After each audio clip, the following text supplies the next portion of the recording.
Hi friends, ఇది సాయంత్రం తీసిన వీడియో.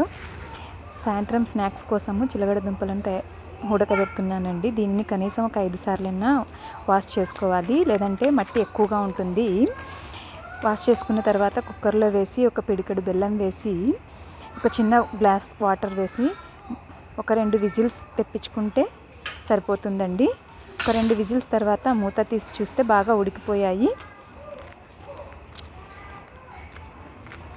ఇది స్నాక్స్ కోసం చాలా మంచిది.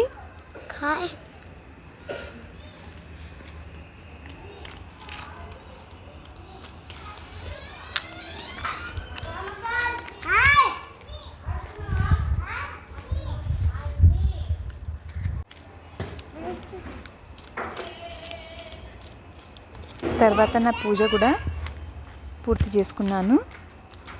వీడియో నచ్చితే లైక్ చేయండి, షేర్ చేయండి, సబ్స్క్రైబ్ చేసుకోండి. Thank you friends.